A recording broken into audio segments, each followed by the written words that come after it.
Hello, Michael Ryan is my name, and I run the School Mentor Program at the Esker Educate Together National School. And so in this recorded webinar, we'll be talking about family well-being during a crisis. We are all in the same boat. This is a statement I hear very frequently since the start of this COVID-19 crisis. But the statement is not really true. We are not all in the same boat, but we are all in the same storm.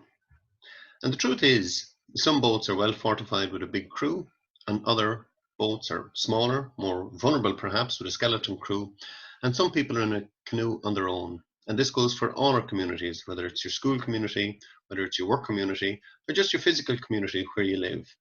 We all come from different types of families, and your family situation is unique to you.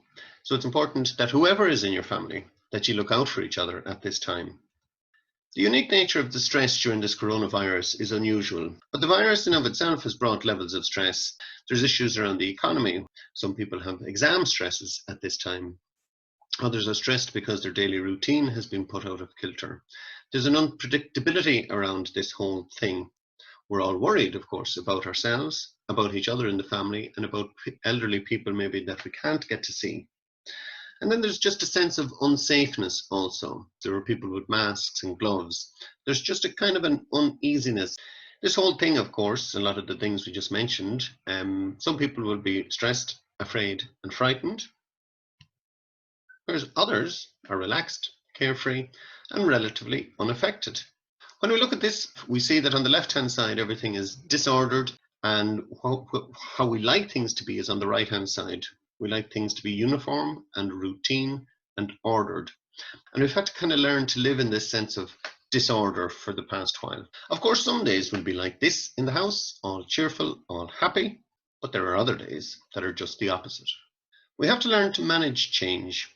And so when we look at this graph, at the very start, we were kind of on the edge of the cliff, not really knowing what was happening. We could hear some stuff coming out of Wuhan and Italy and various other places. And at the start, we were like, well, this might not take too long to kind of get through, might not impact us so much. And there was a kind of a resistance. But thankfully, we didn't resist it as much as other countries.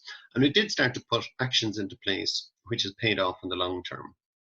We went into a state of chaos, not knowing how schools were going to operate, having to close businesses, not knowing how shops were going to operate. But over the last little while, then we've noticed that we're in this transforming idea, and even into the stage of integration, where we now have a roadmap for the future. The new status quo has yet to be seen and has yet to arrive, so we'll have to just wait and see what that's going to be like. And when it comes, we'll manage it then. Hopefully, it'll be sooner rather than later. When we look at change management, we have to accept that change is inevitable. We have to embrace it, to tackle it head on, and acknowledge it and be proactive about taking charge of what you can control. I'll have a slide about that in a little minute. Try and find humour in the situation. This bursts the bubble of stress around change.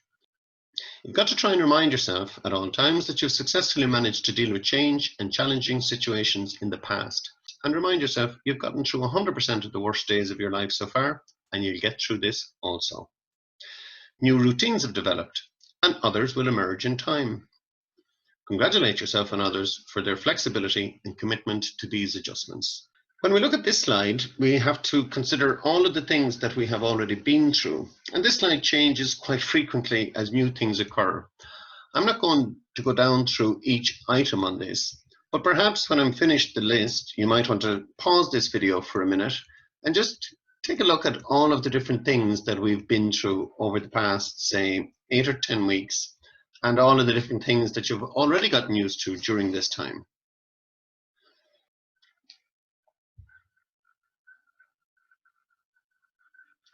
So it's important to let go of what is not within your control and take charge only of what is within your control and where your power is.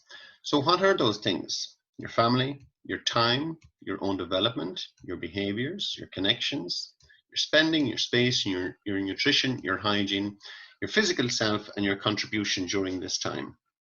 These are the things that you can control, and the rest we have to leave to the experts who are more experienced than us to manage the broader sense of this crisis. When we look at homeschooling, here are a few tips that might help. Get everyone involved in the plan, because people who are involved in making a plan are much more committed to executing that plan. Your situation is unique to you, so chill out if it's not perfect, and try and not compare yourself to others. If you compare, you will despair. Try and give teens some personal space. Try and balance the day between work, rest, and play. I know the last two will come easily. It's more difficult to try and balance the work bit. Try and get the hardest work out of the way first. Keep connected to the school. The support is there and the team are understanding and patient. They will help to make this as good as your situation allows. Here's a nice statement. It's not what happens to you, but how you react to it that matters. Because how you react to it is where your power is. Limit your exposure to news about COVID-19. Try and only have a couple of times a day when you actually get updates. And at times you may need to just forget about WhatsApp because it can get just overloaded with messages. Whether they're nice or funny or serious, all of them are just a little bit stressful when they come in such bulk. Let's look at salvaging a disastrous day in lockdown. So let's say you get to the middle of the afternoon and everything seems to be going wrong. Everyone is fighting and there's a lot of tension in the house. So here's a few tips to maybe salvage this day. Switch off all the devices, no more news, no more new projects. Don't think failure, think reset. Take a shower, refresh yourself, you're starting from new. Do only low thinking chores. Avoid the need for perfection and maybe tidy a space. So what we're trying to do with these chores and tidying the space and doing some niggling admin tasks is you're trying to get a few wins under your belt. You're trying to turn the day around so that you get a couple of wins and then you start to feel like it's not such a disaster of a day after all. Then reboot your physical system. Even a short burst of physical exercise will help to relieve the frustration. Write off the day from any scores, any of your Fitbit or step counters or any of those things. No guilt today. Write off the day from these scores. Today doesn't count. Bookend your day with some kind of a ceremony. Cup of tea, watch Netflix, read a book, watch TV. And just know that tomorrow will be a better day. Here's another neat saying. My life has been full of terrible misfortune, most of which never happened. And that was from Michel de Montaigne, and he was a chronic worrier. And of course, most of the things he worried about didn't come true. So he spent his entire life worrying about a whole bunch of stuff that he didn't need to worry about. In reality, only about 8% of what we worry about is worth worrying about. So my suggestion is, when you're worried, try and figure out a place in your head that you can go to when you're worried. So if you're younger, that might be maybe a fairground or playing football or riding a horse or doing ballet or dancing or something like that, or visiting your grandparents. You know, if you're a bit older, you might be just mad about mathematics and just do equations in your head if that's what floats your boat.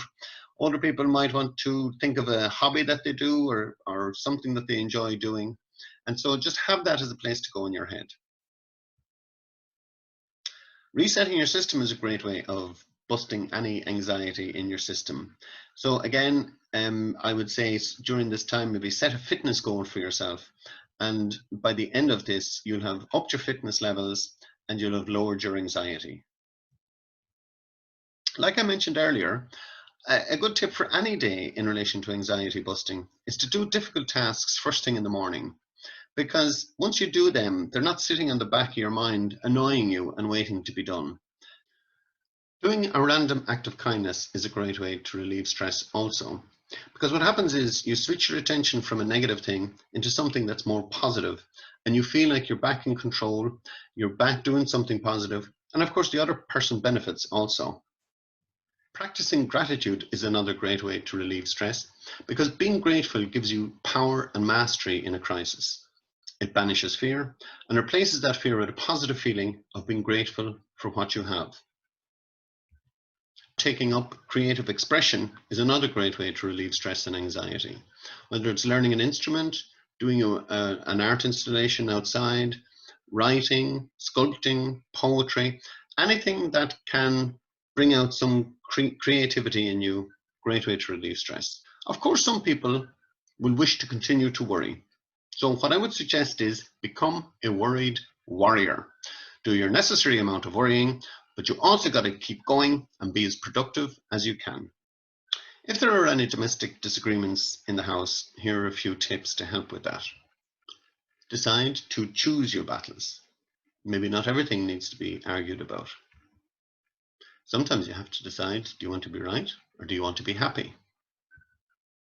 Don't throw in the kitchen sink issues. And what I mean by that is don't try and bring up old issues or throw it all into the one argument. If you have a disagreement, try and stick to whatever that is about and just try and resolve that one particular thing. Let old issues go and choose not to drag up old wounds. Allow space for each other to have privacy every day and respect the need if others are in another room. Try and be generous with others in the household. Agree times to discuss issues in the household. Maybe a time where you know you'll have peace and quiet, and you might both have calmed down and have an opportunity to talk about things in a calmer environment. Try and use I statements as opposed to you statements, because that conveys the message that you are trying to find solutions to the challenges you're facing. Taking in the good. So, according to Rick Hansen, negative experiences stick to the body like Velcro, whereas positive experiences tend to wash through the body like water through a sieve. So in times of crisis, we've got to allow positive experiences to settle in our system rather than allow them to wash through. So as you encounter a positive experience, try and stop, try and notice it, and try and hold on to it. When we think about looking after ourselves, I often think of the Pillars of Wellness by Dr. Angan Chatterjee. He actually had just 4 pillars, and I kind of cheekily added a 5th one of community. So we talk in this about relaxation, about movement, community, nutrition, and sleep. So we've got to try and keep a balanced diet, try and avoid comfort eating, and try and avoid any bad nutrition habits we may have gotten into. We've got to keep moving. As I said earlier, all kinds of exercises are great for stress relief, and you've got to maintain your body as you go through life to be one of the strong pillars of life. Good sleep is also another great pillar. So on the right hand side there, what we're suggesting is we don't have TVs in the room, no caffeine after lunchtime, and no blue light when we're trying to go to sleep. And then on the left hand side, you'll see positive things like reading a book, maybe listening to a podcast if you need some help from Calm or Relax or some of those apps that maybe could help you. And also the grateful diary that we mentioned earlier. So anything that you're grateful for. Gratitude is a great way to drift off to sleep in a very positive way. Record your experience during this crisis. Journaling, blogging, vlogging, talking.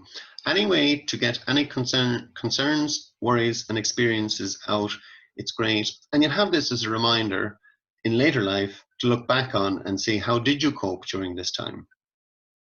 Staying connected is very important. And of course, with social distancing, that is a little trickier now than before.